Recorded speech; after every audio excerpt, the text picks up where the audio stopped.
Hey crafty friends, Christina here with you from Sunny Day Memories.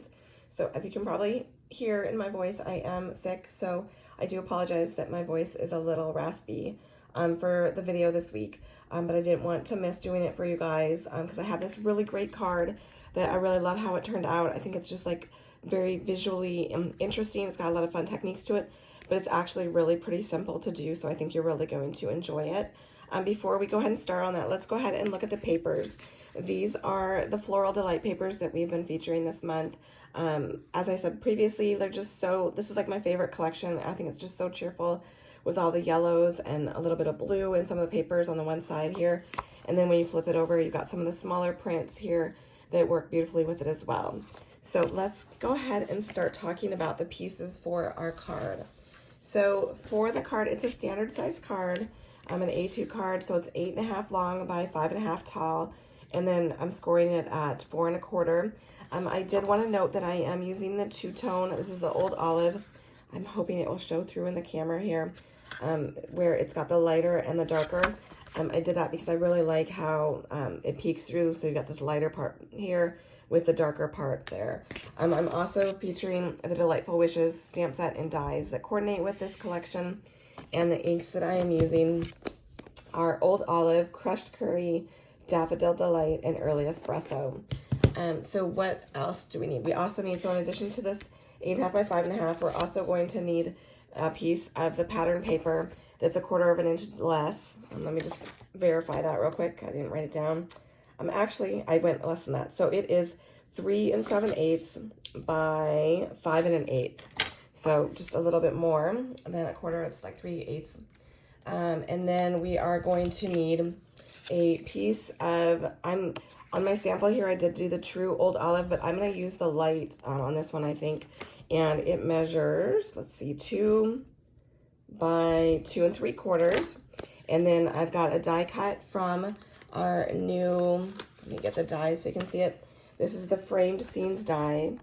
It's got this fun oval, 2 ovals here, and then it's got the textured frame and then the other texture die here as well. So we're doing the largest oval in just the basic white, and then we have a die cut from that Delightful Wishes to do the sentiment on it. So it's not a lot of pieces, but it does have a really stunning effect.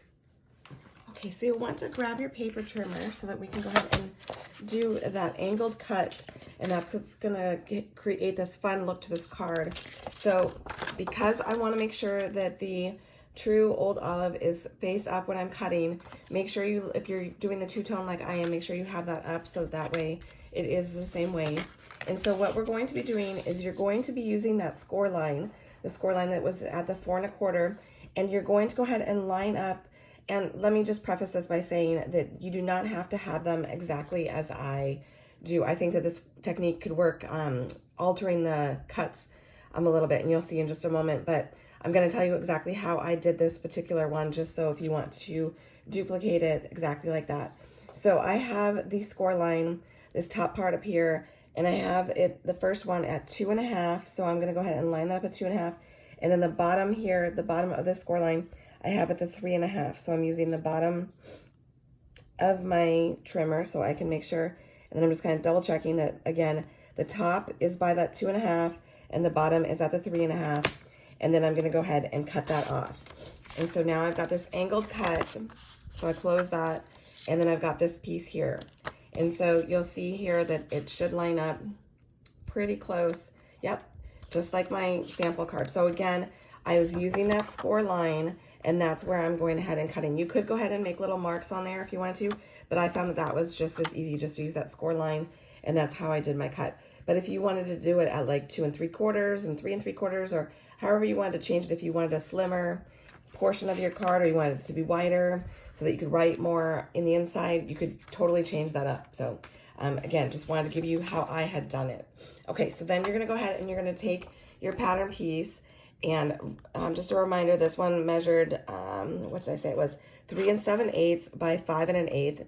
And then we're going to do the same thing where we're going to go ahead and do an angled cut on it, and we're going to do that at 2 1/4. So 2 1/4 here, and then I'm going to do 3 1/4. Let's see, make sure. 2 1/4.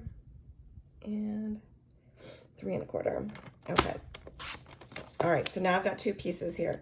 So this piece should be similar to this, the angle, and then this should be similar to this on here as well.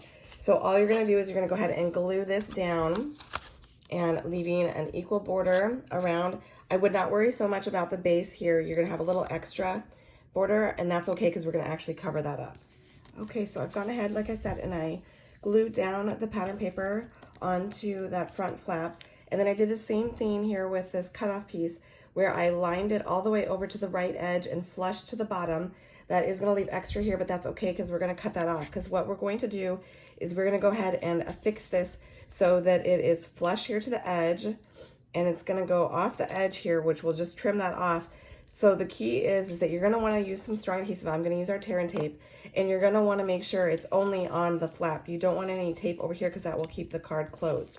So the best thing you can do is go ahead, and I like to have it be like this where I lay it down right there so then I can kind of see where it is going to line up when I'm gonna go ahead and glue it down, so that way I know my adhesive can go here, and so that will be about the right spot to hit that, and then I will have some go across here, and then one more piece, and then I'll go ahead and glue this down, and then I will trim off that excess. So now I'm just lining up, like I said, on the right edge as well as on the base here, just to make sure it all lines up so that the card looks seamless like it's a regular traditional card. And then, like I said, I have this excess, so I'm just gonna flip it over, and I'm gonna take my scissors, and I am just gonna go ahead and trim off that extra. And there we have the front cover of our card coming together, looking really nice, right? So now what I did is I wanted to have just kind of a nice, fun focal point here. So I used the die that comes in this set. Let me pull it out for you guys so you can see it. So it is this fun one here. And I went ahead and I just kind of centered it in that opening. And so it does 2 things. One, it creates this nice focal point, right? It's a nice visual interest piece, but it also gives you a nice clue how far you can write on the inside of the card without it showing because of the design of this card. So I like that it kind of has a double focus there. So I'm just gonna go ahead and off camera, I'm gonna go ahead and run this through my die cutting machine, and I'll be right back. All right, so I'm just gonna go ahead and take this off, and then you can go ahead and poke out any little pieces that kind of still stay in there because it is a very delicate little die, so there's lots of little pieces. Okay. So I love this little die here because I think it makes such a nice little focal point. It's got like the nice openings and it's just soft and delicate. So it's a fun one to use for sure. Okay, so now we've got that done. So now what we're going to do is I took this piece that measured the 2 by 2 3/4. And like I said, I had done originally in the true old olive, but this time I'm going to do the light side. And I used our new embossing folder, this mini corrugated one. So you're gonna go ahead and you're gonna put it in, and you really wanna make sure that you're lining it up with one of the lines in there so that it does look straight. And then I'm just gonna go ahead and run that through real quick, just because it gives some nice texture. If you're like me, you probably still have your old crimping tool from like what, probably more than 20 years ago, but this has that same look, and I've always loved that, but it's fun that it's an embossing folder now. Okay, so now I've got my little mini corrugated light old olive, so it just kind of helps bring out the light side of there. And so then this is just gonna go ahead and be glued down, and I will go ahead and use some liquid glue, which I don't have right here, so one moment and I'll be right back. Whenever you do like your embossing folders, I think it's best to adhere those pieces with some liquid adhesive, just because it gets in the nooks and crannies, and then you know it's going to have a really good hold versus using like a tape runner. So I do want to just recommend that to you if that's not something you've done before. All right, so now that's got some good hold there. And so now we're going to go ahead and do some stamping. So I'm going to go ahead and bring in my oval piece here, and then we're going to use this lovely stamp set, this Delightful Wishes. So what I'm going to do is I'm going to start by, I'm going to grab the stem, and I'm going to grab the Early Espresso ink. I'm going to stamp that. Okay, so now we've got our stem, and you can see it's got like little openings for the flower pieces. So this stamp set looks a little intimidating just because of all of the different images because it layers, but it's so beautiful when you do it. So then I'm gonna start with my lightest shade of the yellow, and I'm gonna do my full flowers. Okay, so I'm gonna go ahead and ink them up. And I will say that it actually is a little bit easier to see how they should go when your stamp is inked up, because you can see exactly what's happening. So I can see here where my flowers need to hit the branch and where those openings are. And you can see my flowers, they're stamped. You can see how it fits perfectly in that opening that there was on that branch, which is so awesome. It makes you feel like you are like an expert stamper doing this. So then we're gonna wanna go ahead and take the crushed curry, which is the darker shade of yellow, and we're gonna wanna take in those shadow effects of the flower.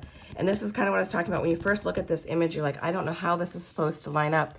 But once you ink it up and then you kind of start lining it up over the flower, you can kind of see what's happening. Although I will say, with having the camera right in my eyesight here, my eye line, it's a little tricky. So I'm not sure how well I'm gonna line this up, but hopefully you will get the idea. Not terrible, but not as great as my original. But you get the idea how it does some nice detail work there for you. So now what we're gonna do is we're gonna do the little greenery, the little leaves, and we're gonna use the Old Olive, since that is the color that we're using for the base of our card. Okay, so then again, we're gonna go ahead and line it up against the stem,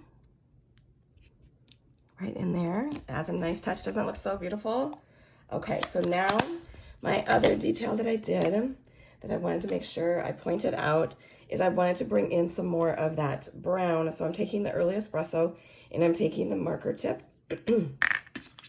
and I'm rubbing the edge of my oval die cut here just to really help make it pop a little bit more. Okay, so when it's all done, then you're gonna go ahead, just like I said before, you're gonna use liquid adhesive and glue this down to the center of that mini corrugated 3D embossed piece. So next we need to go ahead and I wet embossed the sentiment, the happy birthday here on the little die cut from this set as well. So I'm using the true Old Olive side, and for my sentiment here, it is actually a little bit longer of a sentiment. It has you a happy birthday because it's supposed to be like wishing you a happy birthday, but I just wanted to say happy birthday. So what I actually did is some stamp surgery, and that just involved very delicately cutting the piece into two pieces. So I could actually line them back up together, kind of like a puzzle, just putting the two together, and it will stamp just as one long sentiment, and no one will know the difference. But this also allows me to have it as a separate, just a happy birthday. And I like that. I like the versatility of that. And so that is what I did. And I'm going to use our Versamark ink, and I'm going to go ahead and ink it up, and then I'm going to sprinkle it with the white embossing powder, and then we will heat set it. So if you haven't used Versamark before, it's a little bit stickier and it's clear. So you can see there, it does leave kind of a watermark. So you can see exactly what it's saying. And so it stays wet a little bit longer than traditional ink will. And then I'm just gonna take a piece of printer paper here just so that I can quickly sprinkle it and put back my extra embossing powder back into my jar. So just tap off the extra, and if I don't feel like I got it fully covered, I can go ahead and shake some more on it. Just like that. And then I'm gonna go off camera and I'm gonna use my heat tool to go ahead and heat this up so it goes from that grainy look to a nice smooth embossed look. All right, look how nice that looks with a nice shiny embossed look to it. So then what I did is I used our little mini dimensionals. Let me see here. And I put 2 of them behind it, but I did not put it all the way on the end because, as you can see in my sample, it goes off the edge. So it's really here on the left-hand edge and then over here. So how I did that, like I said, I'm gonna put one on the left-hand edge, and then I'm gonna put one on the edge of my card, the second place that it's going to go ahead and touch. So that way it won't stick the card closed. So then I just need to go ahead and line it up so that way I have it how I want, however far across I want it to be. And so I'll just go like that. Okay, good contact. Okay, so then I'm gonna go ahead and I'm using our flat adhesive backed pearls, and I use 2 of the small ones. I like these because, like it says, they're flat, and they pick up the colors because they're iridescent, so they just look really nice, I think. So I'm putting one on each end of this little banner to help bring in some shine and tie all the colors together nicely. And then the final touch is I took some of our linen thread and I did a double string that I used and I tied it into a bow. All right, so I just finished tying this and I did it as a 2-string bow just so that it had a little bit more fullness to it. I didn't want it to be too thick though because the whole card I think itself is very soft and pretty. So then I'm just gonna go ahead and I'm gonna take a glue dot so that I can go ahead and affix it to my card. So I'm taking the bow to the glue dot. Oops, I don't think I grabbed it there. Let's try again. And then I'm gonna go ahead and stick that down right on the stem there, right underneath the sentiment. And then kind of futz with the tail a little bit if I want to. And that's it. That is the card. I love, like I said, that it's kind of a different look to it, but it was easy enough to achieve. I hope that you've enjoyed it. Maybe picked up a new trick or two. Be sure to like the video and subscribe to our channel so you don't miss any future videos. Until next time, stay crafty.